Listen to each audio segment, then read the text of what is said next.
السلام علیکم ورحمۃ اللہ وبرکاتہ۔ الحمد للہ وکفا وسلام علی عبادہ الذین اصطفى وبعد۔ معزز طلاب، اللہ تعالیٰ کے فضل و احسان سے آپ اس وقت کتاب التوحید کا چھٹا درس دیکھ رہے ہیں، اور یہ درس جامعہ اہل حدیث تحصیل ناربل کے لیے اس وقت ان کے زیر اہتمام جو ہے پیش کیا جا رہا ہے، چونکہ مطالعاتی مقابلہ کے لیے جو سال 2001 میں منعقد ہونے والا ہے، اس امتحان کے لیے تحصیل ناربل نے معالی الشیخ الدکتور صالح ابن فوزان الفوزان حفظہ اللہ کی کتاب التوحید بطور سلیبس منتخب کی ہے۔ تو اس کتاب کے ابھی تک 5 لیکچر آپ نے دیکھے ہیں، تو آج یہ چھٹا درس ہے، چھٹا لیکچر ہے۔ آج ہمیں پڑھنا ہے الفصل الثالث، تیسری فصل صوم۔ تو مؤلف حفظہ اللہ فرماتے ہیں تقدیم القرابین والنذور والہدایا للمزارات والقبور وتعظیمها۔ مترجم نے ترجمے میں لکھا ہے مقابر و مزارات پر نذر و نیاز، قربانی اور ہدیے پیش کرنا، اور ان کی یعنی مقابر کی تعظیم کرنا، تو یہ سب کیسا ہے؟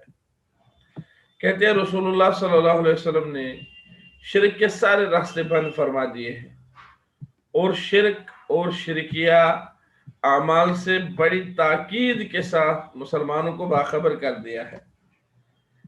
اس سلسلہ کا پہلا دروازہ مقابر ہے، اس سلسلہ کا پہلا دروازہ مقابر ہے، لہذا قبر پر جانے اور وہاں دعا کرنے کے ایسے ضابطے بنا دیے ہیں کہ آدمی شرک سے محفوظ ہو جائے اور اولیاء و صالحین کی محبت و عقیدت میں گلوں سے باخبر ہو جائے۔ تو پہلا یہ جو یہاں ضابطہ لکھا گیا ہے، کہا کہ اولیاء و صالحین کی عقیدت میں گلوں سے باخبر کیا گیا ہے، خبردار کیا گیا ہے، اس لیے کہ ان کی عقیدت میں غلو ہوتے ہوتے ان کی عبادت ہونے لگتی ہے۔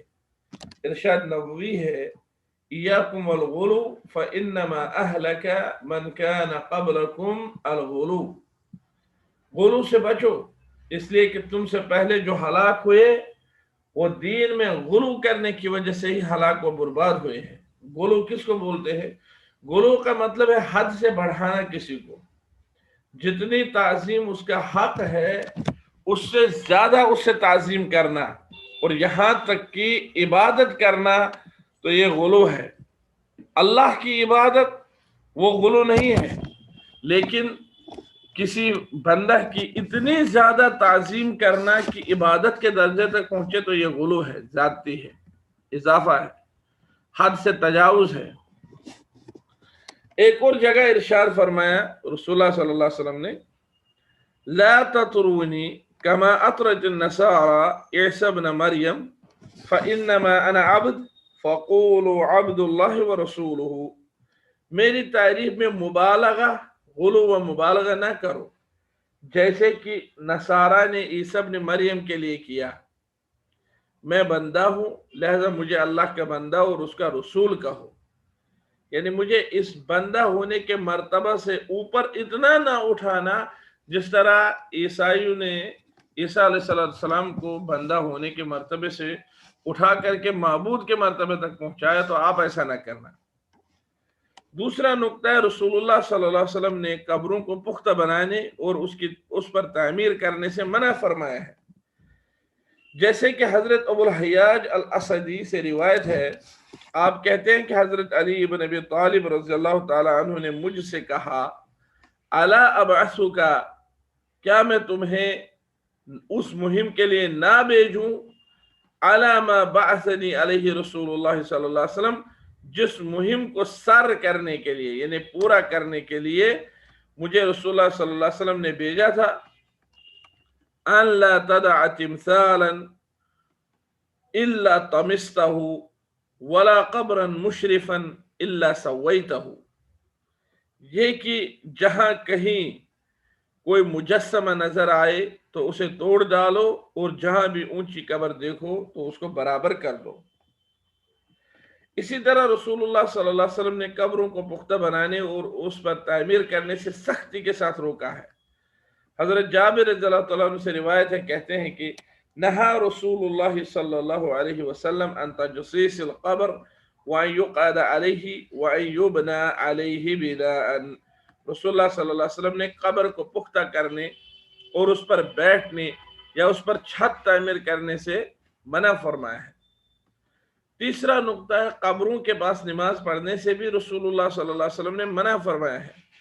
حضرت عائشہ صدیقہ فرماتی ہیں لما نزل برسول اللہ صلی اللہ علیہ وسلم طفق یطرح خمیصۃ له علی وجہہ، رسول اللہ صلی اللہ علیہ وسلم جب مرض الموت میں مبتلا ہوئے تو آپ برابر اپنی چادر منہ پر ڈالے رہتے، فَإِذَا اغْتَمَّ كَشَفَهَا عَنْ وَجْهِهِ، جب اس سے تکلیف محسوس کرتے تو کھول دیتے اسے۔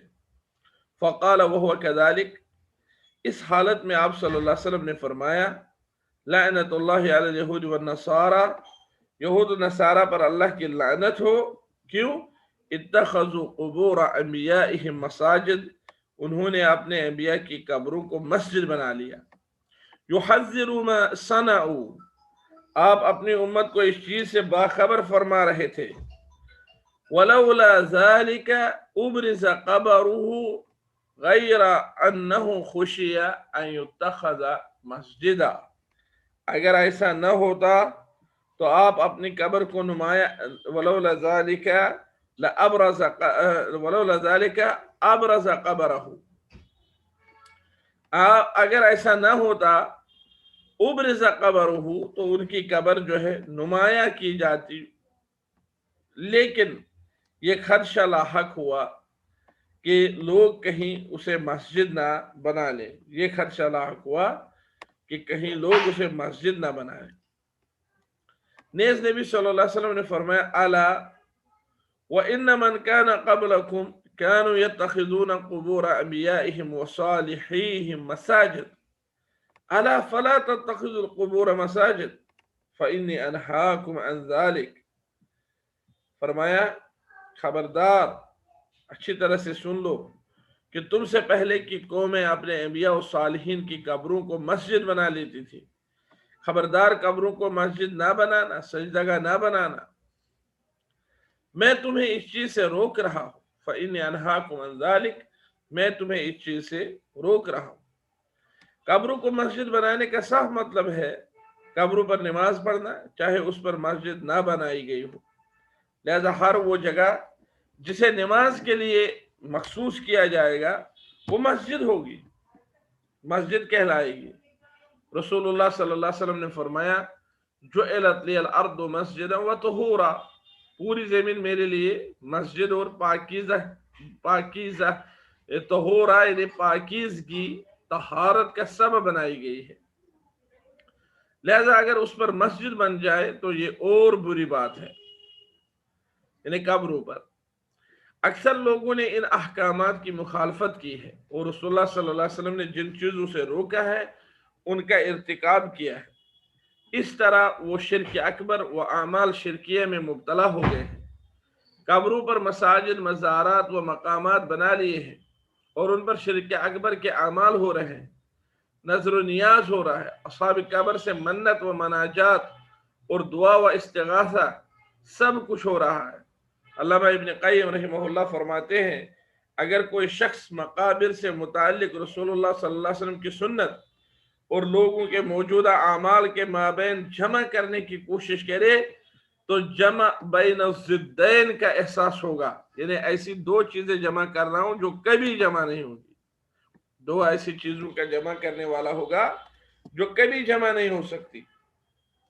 فنہا رسول اللہ صلی اللہ علیہ وسلم عن الصلاۃ علی القبور وہؤلاء یصلون عندها، کہتے ہیں رسول اللہ صلی اللہ علیہ وسلم نے قبروں پر نماز پڑھنے سے منع کیا ہے، لیکن یہ لوگ مزاروں پر نماز پڑھتے ہیں، مزار پر جا کر کے نماز پڑھتے ہیں۔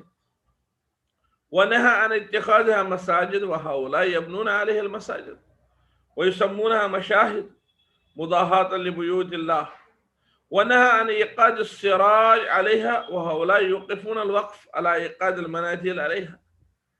کہتے ہیں نبی صلی اللہ علیہ وسلم نے، اس میں کوئی شک نہیں کہ رسول اللہ صلی اللہ علیہ وسلم نے مزار کے پاس نماز پڑھنے سے منع فرمایا ہے، لیکن یہ لوگ وہاں ضرور نماز پڑھتے ہیں. انہیں مسجد بنانے سے روکا ہے، انہیں مزارات کو مسجد بنانے سے روکا ہے، لیکن یہ لوگ انہیں مسجد بناتے ہیں اور انہیں مساجد یا مشاہد یا یادگار کا نام دیتے ہیں تاکہ انہیں اللہ تعالیٰ کے گھر کا مد مقابل بنا دے. نبی صلی اللہ علیہ وسلم نے قبروں پر چراغ جلانے سے روکا ہے، لیکن یہ لوگ قبرستان میں چراغاں کرتے ہیں، بلکہ قبر پر چراغاں کے لیے جائیداد تک وقف کر دیتے ہیں. نبی صلی اللہ علیہ وسلم نے قبرستان یا قبر سے متعلق جشن منانے یا خوشی کا دن منانے سے سخت اس کے ساتھ روکا ہے، لیکن یہ حضرات ٹھیک عید و بقرعید کی طرح مقابر و مزارات میں جشن اور عید و جشن اور عرس مناتے ہیں. تو پتہ چلا کہ نبی صلی اللہ علیہ وسلم کا جو قبروں کے حوالے سے موقف ہے اور آج کے لوگوں کا جو قبروں کے حوالے سے موقف ہے، یہ دونوں چیزیں ایک دوسرے کی ضد ہے. قبروں کو برابر کرنے کا حکم ہے، جیسا کہ حضرت ابو الحیاج الاسدی سے روایت ہے، ان کا کہنا ہے کہ حضرت علی بن ابی طالب رضی اللہ تعالیٰ عنہ نے مجھ سے فرمایا الا ابعثک علی ما بعثنی علیہ رسول اللہ صلی اللہ علیہ وسلم الا تدع تمثالا الا طمسته ولا قبرا مشرفا الا سویتہ. یہاں پر سویتہ، یہ سیوتہ گیا ہے، یہ اصل میں سویتہ. کہا کیا میں تم کو اس مہم کے لیے نہ بھیجوں جس مہم پر رسول اللہ صلی اللہ علیہ وسلم نے مجھے بھیجا تھا؟ وہ یہ کہ جہاں کہیں بھی کوئی تصویر دیکھو اسے مٹا دو، مورتی وغیرہ، اور جہاں کہیں کوئی اونچی قبر دیکھو اس کو برابر کر دو. صحیح مسلم میں اور ایک روایت میں حضرت ثمامہ بن شفیع سے مروی ہے، وہ کہتے ہیں كنا مع فضالة بن عبید بأرض الروم بالرودس فتوفي صاحب لنا فأمر فضالة بقبره فصوبي ثم قال سمعت رسول الله صلى الله عليه وسلم يأمر بتسويتها. یہاں پر یأمنو ہو گیا، یہ غلط ہے، یأمر بتسویتها. کہا ہم فضالہ بن عبید کے ساتھ سرزمین روم میں بردوس نامی جگہ پر تھے، بردوس نامی جگہ پہ یا برودس نامی جگہ پر تھے کہ ہم میں سے کا ایک شخص انتقال ہو گیا.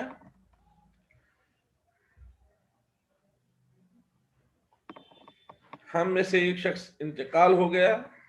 اس کے دفن کے وقت حضرت فضالہ نے اس کی قبر کو برابر کر دینے کا حکم دیا. پھر کہا میں نے رسول اللہ صلی اللہ علیہ وسلم سے سنا ہے کہ آپ صلی اللہ علیہ وسلم نے قبروں کو برابر کر دینے کا حکم دیا ہے. اس کے برعکس آپ دیکھیں، جبکہ قبوری لوگ ان دونوں حدیثوں کی مخالفت پر تلے ہوئے ہیں، گھر کی طرح قبروں کو اونچی کرنے اور ان پر قبہ بنانے لگے ہوئے ہیں.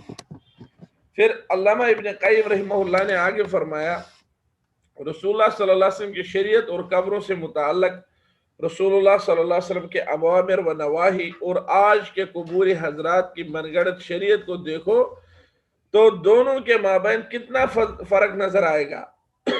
اس میں کوئی شک نہیں کہ یہ وہ مفاسد ہیں جن کا شمار مشکل ہے. پھر آپ نے ان مفاسد کا قدر تفصیلی تذکرہ کیا ہے، یعنی ابن قیم نے، یہاں تک کہ آخر میں فرمایا وَمِنْهَا أَنَّ الَّذِي شَرَعَهُ النَّبِي. یہ عربی زیادہ لمبا ہے، میں اس کا ترجمہ پڑھتا ہوں. کہا زیارت قبور کی رسول اللہ صلی اللہ علیہ وسلم نے اجازت دی اور اس کے متعلق جو ضوابط رکھے ہیں وہ صرف آخرت کو یاد دلانے کے لیے اور صاحب قبر کے ساتھ نیکی کا معاملہ کرنے کے لیے ہے. واپس چلتا ہوں اس پر. کہا وَمِنْهَا أَنَّ الَّذِي شَرَعَهُ النبي صلی اللہ علیہ وسلم عند زیارت القبور انما هو تذکر الآخرة والإحسان إلى المزور بالدعاء له والترحم عليه والاستغفار وسؤال العافية له فيكون الزائر محسنا إلى نفسه إلى الميت إلى نفسه وإلى الميت. واو ہونا چاہیے یہاں پر. فيكون الزائر محسنا إلى نفسه وإلى الميت. فقلب هؤلاء المشركون الأمر وعكسوا الدين وجعلوا المقصود بالزيارة الشرك بالميت والدعاء به وسؤال هوائجهم واستنزال البركات منهم ونصره لهم على الأعداء ونحو ذلك، فصاروا مسيئين إلى أنفسهم وإلى الميت، ولو لم يكن إلا بحرمانه بركة ما شرعه تعالى من الدعاء له والترحم عليه والاستغفار له.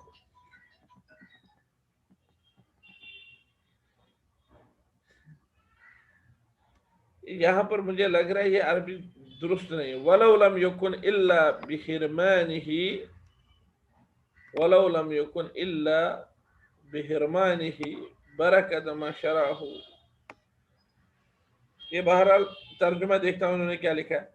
کہا یعنی اس کے لیے دعا کی جائے میت کے لیے، اس کے لیے اللہ سے رحمت کی درخواست کی جائے.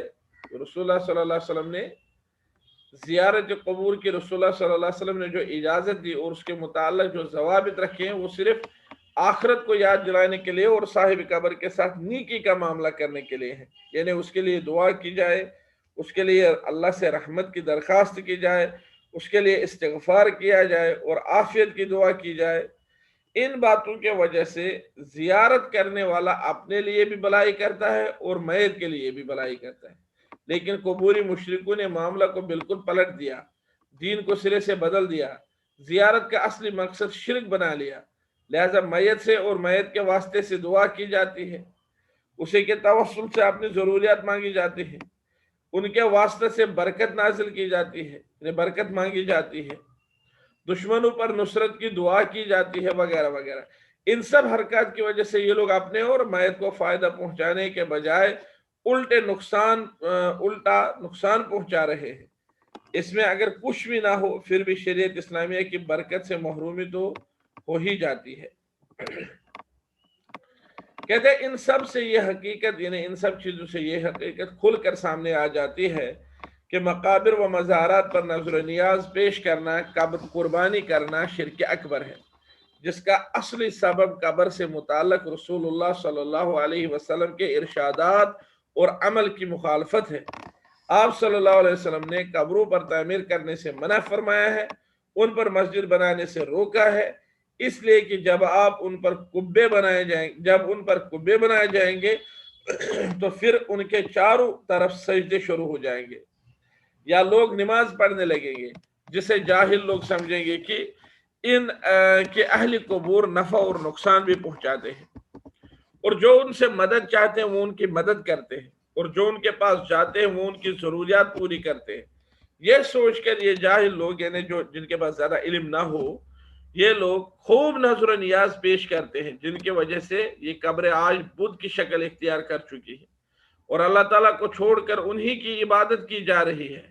جبکہ رسول اللہ صلی اللہ علیہ وسلم نے فرمایا اللہم لا تجعل قبری وثنا یعبد، اے اللہ میری قبر کو بت نہ بنانا جس کی پرستش کی جائے گی.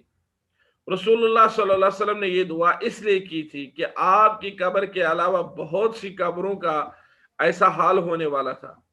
آج عالم اسلام کا جو حال ہے وہ کسی سے پوشیدہ نہیں، لیکن رسول اللہ صلی اللہ علیہ وسلم نے جو دعا کی تھی اس کی برکت سے آپ صلی اللہ علیہ وسلم کے روضہ اطہر کو اللہ نے شرک کے شائبہ سے بچائے رکھا ہے. اگرچہ آج بھی بعض جہلاء اور اہل خرافات نبی صلی اللہ علیہ وسلم کی ہدایات کی مخالفت کر ڈالتے ہیں، لیکن روضہ اطہر تک نہیں پہنچ پاتے، اس لیے کہ آپ صلی اللہ علیہ وسلم کا روضہ اطہر آپ کے گھر میں ہے، وہ مسجد میں نہیں ہے. اس کے چاروں طرف دیواریں چن دی گئی ہیں، جیسے کہ علامہ ابن قیم رحمہ اللہ نے اپنے شعر میں فرمایا فاستجاب رب العالمین دعاءہ وَأَحَاطَهُ بِثَلَاثَةِ الْجُدْرَانِ، رب العالمین نے آپ کی دعا قبول کر لی اور اس کو 3 دیواروں سے گھیر دیا ہے. تو معزز طلاب، یہاں تک آج کا درس مکمل ہوا چاہتا ہے. اللہ تعالی ہم سب کو علم حاصل کرنے اور پھر اس پر عمل کرنے کی توفیق سے نوازے. انشاءاللہ ان قریب ہی 7واں درس لے کر کے آپ کی خدمت میں حاضر ہو جاؤں گا. تب تک کے لیے وآخر دعوانا ان الحمدللہ رب العالمین، فی امان اللہ. السلام علیکم ورحمۃ اللہ وبرکاتہ.